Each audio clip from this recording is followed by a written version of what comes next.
আজকে প্রপার্টির মালিক অর্থাৎ পবন আমার জন্য এই তাকটা বানিয়ে দিয়ে গেল ঠাকুর রাখার জন্য। অনেক সুবিধা হলো জানেন। এবার একটা রিভিউ শেয়ার করি। আমাদের এখানে এসে খুব ভালো লেগেছে, একদম ঘরোয়া পরিবেশ, স্টাফেরা খুব ভালো, ওনারের ব্যবহার খুব ভালো, একদম হোমলি অ্যাম্বিয়েন্স, আমার তো খুবই ভালো লেগেছে। বাকি আন্টি আপনার? আমারও খুব ভালো লেগেছে, সুন্দর ব্যবস্থা, সমস্ত আন্তরিকতা। আনা তুমি? আমারও খুব ভালো লেগেছে, সবাই খুব ভালো ব্যবহার করেছে আর ভীষণ আন্তরিক, খাওয়া দাওয়া খুব ভালো, বাচ্চারাও খুব যত্ন পেয়েছে, খুব ভালো লেগেছে। বাচ্চারা কিছু বলো? ভালো বাচ্চারা লেগেছে, খুব যত্ন পেয়েছে, এটাই খুব সবথেকে ভালো লেগেছে। ভালো লেগেছে, থ্যাংক ইউ। কেমন লাগলো তোমাদের এখানে এসে? রুম টুম সব ঠিক ছিল? মানে ভীষণ ভালো, আর সবচেয়ে বড় কথা ভীষণ হোমলি লেগেছে, মানে একদম বাড়ির মতো পরিবেশ, অসাধারণ, দারুণ, ভীষণ ভালো। তোমার?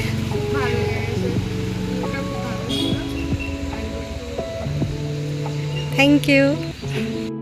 এবার আমাদের ব্রেকফাস্টের জন্য আমাদের কোক বানিয়ে দিল থুকফা, আর সেই থুকফা খাওয়ার পর চললাম শিলিগুড়ির উদ্দেশ্যে। আজকে আমরা যাচ্ছি শিলিগুড়ি, কারণ শিলিগুড়ি একটু কাজ আছে আমাদের বিজনেসের ব্যাপারে, একটুখানি লোকের সাথে কথা বললাম, আরও আদার্স অনেক কাজ আছে।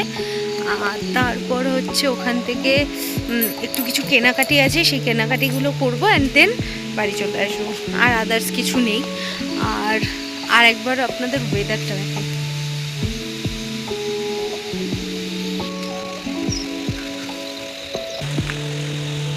এই সকালবেলার ঝর্ণাটা ঠিক কেমন হয় আপনাদের সাথে আজকে শেয়ার করি, চলুন।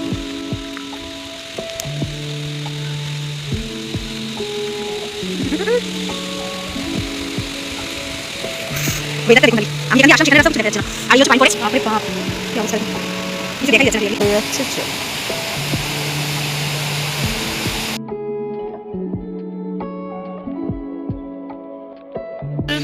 তাহলে আবার দেখা হবে এনজিপিতে গিয়ে।